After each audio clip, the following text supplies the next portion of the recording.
Le consentement. Bonjour à tous, c'est Fabrice Julien, coach et auteur, expert en séduction. Et pour parler de cette question très délicate, je suis accompagné par... Margot Fried-Filiosa. Bonjour à tous. Bonjour à tous.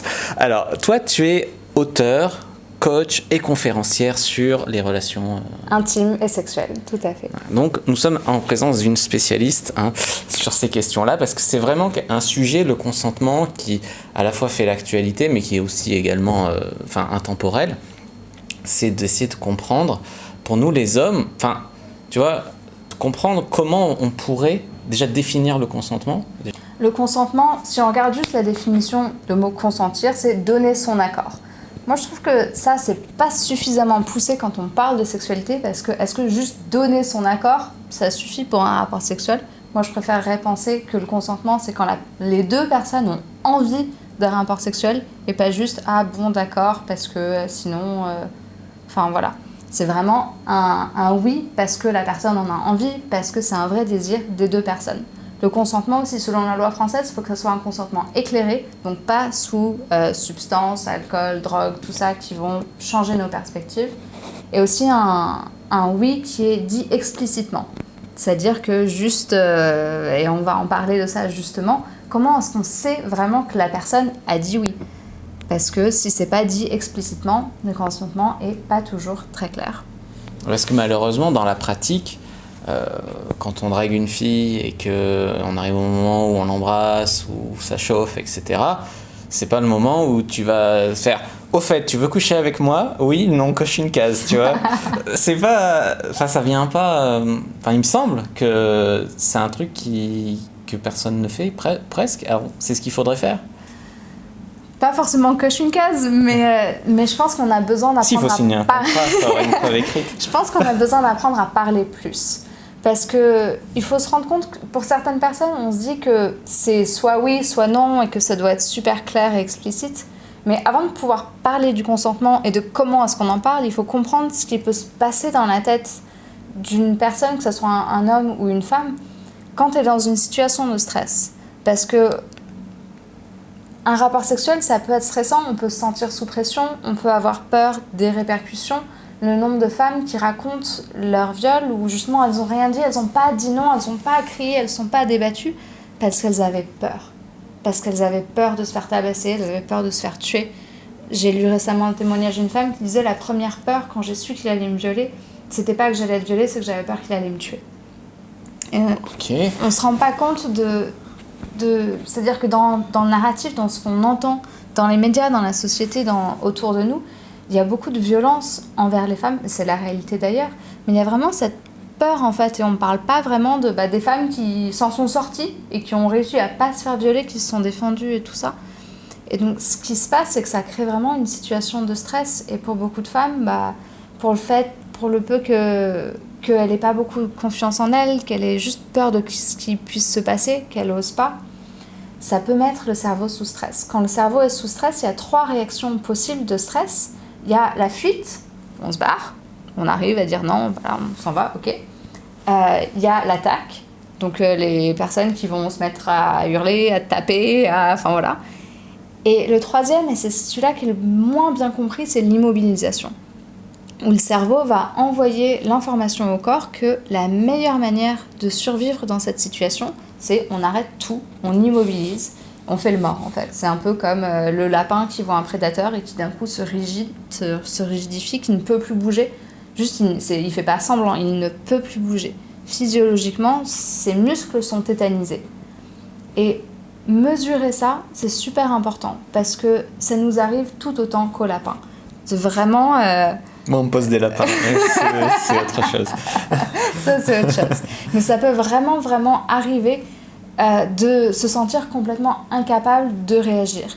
Et donc, ça, c'est un niveau extrême, mais j'imagine qu'à peu près tout le monde a déjà vécu cette situation en séduction où on essaye d'approcher quelqu'un et au lieu de dire est-ce que tu veux sortir avec moi, tu veux aller boire un café, tu veux ci, tu veux ça, on me dit salut, ok, à plus, j'espère que ça va bien. C'est ça, la panique, et il y a un truc qui bloque à l'intérieur et on ne peut pas dire tu me plais, est-ce que tu veux sortir avec moi. C'est vraiment, il y a un blocage, ce n'est pas possible, on n'arrive pas. C'est le même mécanisme qui s'active dans le moment où on sait dans notre tête qu'il faut absolument dire non, et pourtant, ça sort pas, c'est pas possible, on n'arrive pas.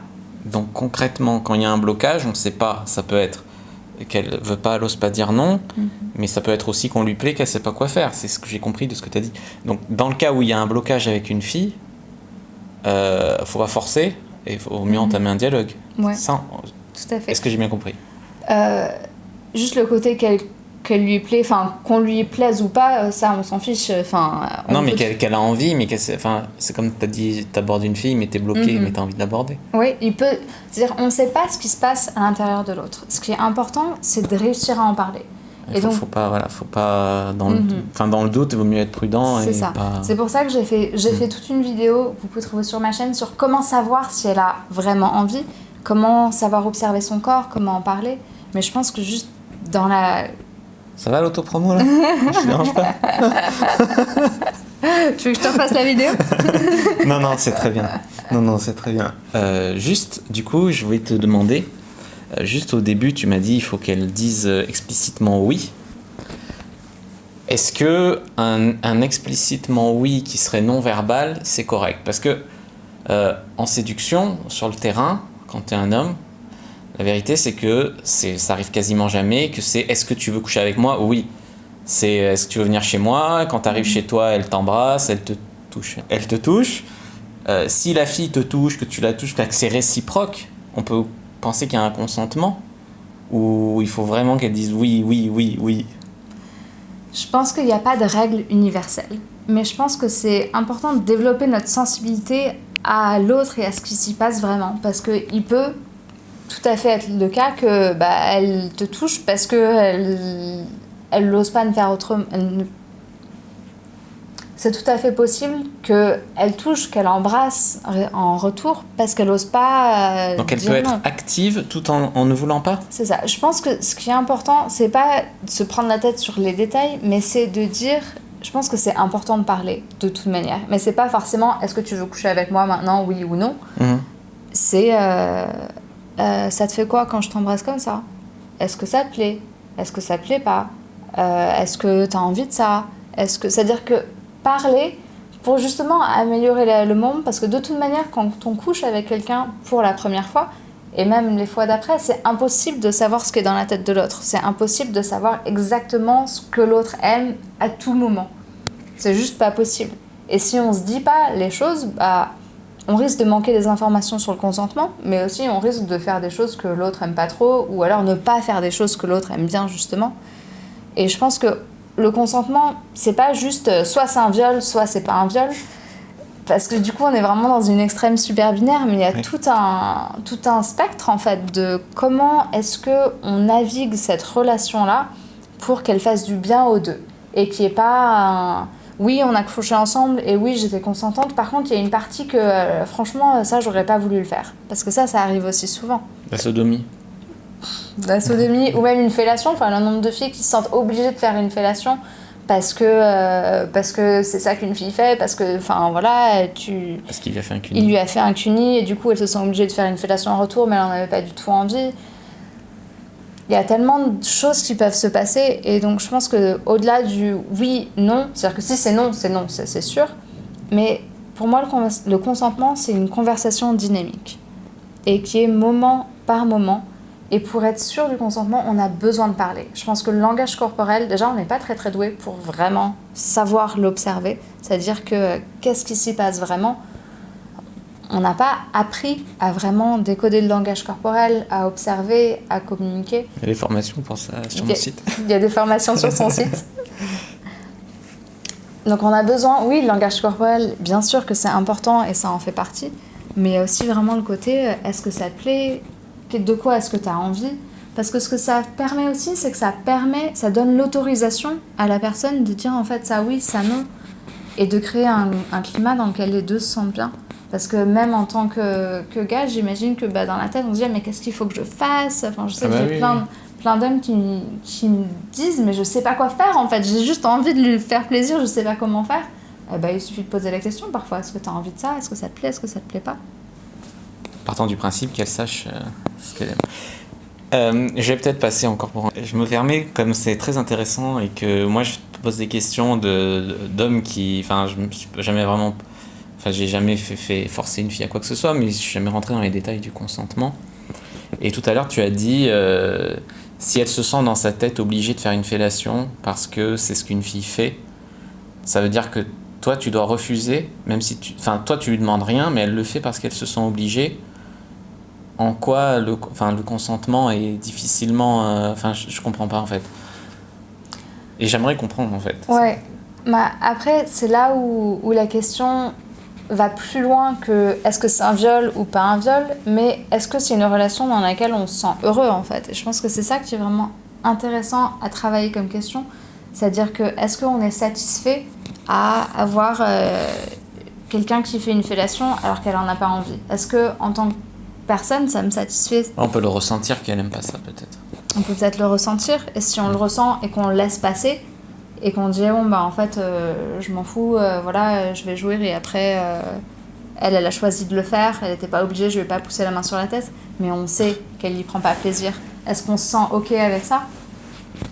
Je pense qu'on va pas forcément appeler ça un viol, mais la question c'est est-ce que je suis ok avec ça ou pas, et quel genre de personne j'ai envie d'être, à quoi est-ce que j'ai envie que mes relations sexuelles ressemblent en fait.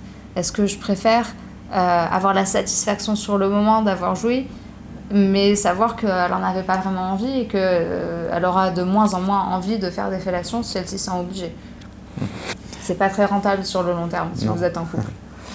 J'ai une dernière question, après je te laisse tranquille. C'est qu'est-ce que tu conseillerais aux filles qui... je te parle d'expérience en tant que... Enfin, quand tu dragues des filles, quoi. Il arrive que des filles aient envie, en fait, que tu insistes. Pas les violer, bien sûr, mais que tu leur demandes 2 fois, 3 fois, ou que... Tu vois ce que je veux te dire? Elles ont envie de tester que tu es vraiment motivé, de tester... Et ça, c'est pas... Je dis pas ça pour justifier le forceur, mais c'est un constat qui est vrai, parce que des fois, il y a des filles qui m'ont dit « Merci d'avoir un peu insisté. Alors, est-ce que ça veut dire qu'elles étaient trop timides pour ça, ou qu'elles voulaient... Qu'est-ce qu'on peut leur conseiller à ces filles-là? Ou aux mecs, d'ailleurs. Je pense que ça reflète, en fait, une dynamique dans notre société où, aux filles, on leur dit votre sexualité, il faut la protéger. Il faut surtout pas lui laisser voir ou savoir que vous avez envie. Il faut vraiment, hop, on met le cadenas, et quand il l'a mérité, là, on va s'autoriser à avoir une sexualité, avoir du plaisir, tout ça. Et au contraire, les hommes, on leur dit il faut aller prendre, il faut aller chercher tout ça, il faut y aller. Du coup, c'est pas hyper pratique en fait, parce que ça met les hommes dans la catégorie, dans la case du prédateur, et les femmes dans la case de la victime en fait. Et ça crée, c'est vraiment des conditionnements dans notre société qui font qu'il y a un déséquilibre et qui rendent au final personne heureux. Parce que ça veut dire qu'en tant que femme, on ne se sent pas l'autorisation d'assumer pleinement son désir et de dire oui, j'ai envie de ça, et d'oser en fait. Dans ce que j'entends de ce que tu dis, des filles qui disent merci d'avoir insisté, j'entends j'aurais pas réussi à oser assumer mon désir seule. C'est pour ça qu'il y a peu de femmes qui draguent. C'est pour ça qu'il y a peu de femmes qui draguent.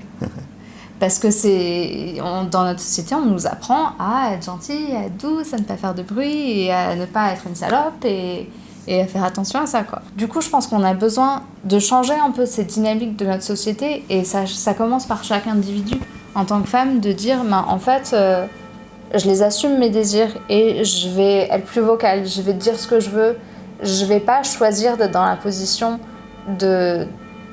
d'attendre que tu mérites tout ça pour pouvoir, moi, avoir accès à ma sexualité, te tester tout ça, parce qu'au final, ça fait un rapport malsain. Ça fait un rapport malsain à la sexualité, et puis après, on s'étonne que les femmes...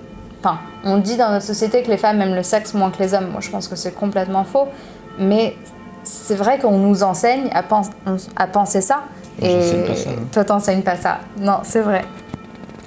Mais tu peux être d'accord que souvent c'est ça qu'on dit, quoi. Enfin, ça s'entend. C'est ce qui ressort toujours de la sous-communication de pratiquement tout ce que tu vas... C'est ça, les filles aiment le sexe moins que les garçons. Alors après, ça dépend comment l'acte sexuel se passe. C'est vrai que si elle s'y sent obligée, si elle n'a pas pris son pied, si elle n'a pas joui, après on s'étonne que les filles veulent moins de sexe que les garçons. Oui, ça peut être logique, quoi. Mais dans dans la mesure où elle peut s'exprimer, moi, mon conseil, c'est on a besoin de sortir de cette dynamique-là où les hommes ont une espèce de... Il n'y aura jamais assez, du coup, il faut que j'aille comme un prédateur. Et d'oser prendre le temps, en fait. D'oser attiser son désir, d'oser aller plus doucement et poser les questions, surtout. D'oser lui demander est-ce que ça te plaît, est-ce que tu as envie, de quoi tu as envie. C'est une bonne question de quoi tu as envie, parce que ça ne veut pas dire est-ce que tu as envie, mais tu as envie de quelque chose, c'est de quoi que tu as envie. Et de vraiment poser des questions là-dessus. Et en tant que fille, de dire en fait, non, nos désirs, on les assume et on va oser les dire et on va oser dire ce qu'on veut et ce qu'on veut pas. Et ça, c'est des compétences, ça se travaille. Et ce que je dis toujours, c'est que ne pas attendre d'être dans un moment en face de la personne qui nous plaît ou d'être dans le lit, tout ça, pour essayer de travailler ces compétences-là. C'est-à-dire que dire ce qu'on veut, dire oui, dire non, ça se travaille avec ses potes, ça se travaille avec ses parents, avec ses amis, dans le côté ah, tu veux bien me rendre ce service, tu veux bien faire ci, j'ai besoin d'aide pour ça, est-ce que tu peux faire ci? Si j'ai envie, oui, si je peux pas, je dis non. Je connais tellement de personnes qui vont faire 15 millions de trucs pour leurs potes pour se sentir aimés et à la fin ils sont épuisés et ça crée pas des relations saines. Donc on a besoin de travailler ces compétences-là dans notre vie de tous les jours. Comment est-ce qu'on dit oui, comment est-ce qu'on dit non et à quoi est-ce qu'on dit oui et de savoir s'exprimer. Eh bien, c'était une réponse très très complète. Moi, si je peux me permettre un conseil d'homme, attention, je suis tellement d'accord avec toi sur le fait qu'il faudrait qu'on arrive à faire passer un message aux femmes. C'est même pas être des salopes, pas du tout, non. Mais c'est s'assumer, assumer un peu plus. Et les hommes de notre côté devraient respecter les femmes qui assument, respecter un peu plus, apprendre à donner plus de plaisir au lit, CF le guide du bon coup. Ça, c'est la première chose. Et la deuxième chose, c'est les filles ne plus faire des petits jeux de pouvoir, je fais mériter, c'est ce que tu disais. Ouais. Et d'un autre côté, les garçons, les mecs, enfin tout le monde, si vous avez un doute sur le consentement d'une fille, vaut mieux ne pas, parce que ça pourrait être traumatisé à vie, enfin c'est pas du tout ce qu'on veut, nous quand on drague une fille, on veut qu'elle sorte mieux. Et des fois, on peut peut-être, d'après ce que tu as dit, ne pas s'apercevoir qu'on est en train de la forcer. Donc, voilà, en cas de doute, établir un dialogue, mais surtout ne pas forcer le truc, enfin, voilà, pour pas que la fille soit traumatisée ou qu'elle fasse ce qu'elle veut pas ou quoi. Voilà, en cas de doute, bien sûr, s'il n'y a pas de doute, tant mieux. Mais... Ouais. Mais ça vaut tellement la peine de mettre la pause 5 minutes, de mettre les choses au clair, et en plus... Même si ça allait bien et qu'il n'y avait pas de raison d'être, juste le fait que la personne ait fait ça, on se sent respecté, on se sent compris, on se sent écouté, on se sent l'autorisation de parler et on se sent considéré en tant que personne. Alors moi, un mec s'il se pose la question de ça va pas, qui arrête, qui me dit est-ce que ça va, est-ce que tu as envie de ci, est-ce que tu as envie de ça, j'ai pas l'impression d'être un objet à ses yeux. J'ai l'impression d'être une personne avec qui il a envie de passer un vrai moment et de me sentir considéré comme quelqu'un d'important en fait. Et pas juste il veut tirer son coup, il s'en fout. Et ça, ça fait quand même une grosse différence. Moi, je suis souvent du côté des hommes dans le coaching, hommes-femmes, et je m'aperçois qu'il y a beaucoup d'hommes qui n'ont envie de faire aucun mal à une fille, tu vois, et qui n'ont rien de prédateur sexuel. Et malheureusement, c'est par des incompréhensions, en fait, avec les femmes, qu'on en arrive à des étiquettes de gros porcs, de trucs, alors que la plupart des gens, ils veulent pas ça, tu vois, c'est triste quelque part. Complètement. Donc voilà, c'était vraiment... désolé, je me suis passionné pour le sujet, c'est pour ça que la vidéo a duré aussi longtemps, mais au moins, je pense qu'on y voit beaucoup plus clair. J'ai même pas mis mes lunettes. Où est-ce qu'on peut te retrouver, alors, si on veut en savoir plus sur tous ces sujets? Vous pouvez me retrouver sur YouTube, donc ma chaîne, c'est mon nom, Margot Fried Filiosa, sur Instagram, sur Facebook. Vous pouvez aussi retrouver mon livre, Sexpérience, chez Robert Laffont, qui est sur Amazon, en librairie, vous pouvez le trouver. Et on peut te trouver en conférence, si on veut te voir en chair et en os? Si vous voulez me voir en chair et en os, je fais une tournée de conférences à partir de septembre 2019 dans toute la France. Et donc vous pouvez trouver sur mon site internet, Margot Fried Filiosa, toutes les dates des conférences. Bon, c'est parfait tout ça, c'est très complet. Moi, je mettrai quelques liens dans la description pour que vous puissiez retrouver Margot sur ses réseaux sociaux. Et merci Fabrice de m'avoir invité aujourd'hui. Ah, avec plaisir, avec plaisir. Si vous avez aimé cette vidéo, n'hésitez pas à mettre un like sous la vidéo. Si vous avez des questions encore sur le consentement, n'hésitez pas à laisser un commentaire. Je répondrai avec grand plaisir. Peut-être que Margot passera aussi répondre. Ça sera peut-être un peu plus complet. Non, mais je ferai de mon mieux. Je crois que j'ai bien compris. Je suis fière de toi. T'es fière de moi? Bon, je vais avoir une médaille. N'hésitez pas à vous abonner à nos chaînes, à activer la cloche pour ne pas rater les prochaines vidéos qu'on va faire. N'hésitez pas à télécharger le guide gratuit dans la description, à rejoindre le groupe privé La Communauté de la Cyprine. Et puis voilà, moi je vous dis à bientôt et que le dieu de la sexualité soit avec vous. soit avec vous.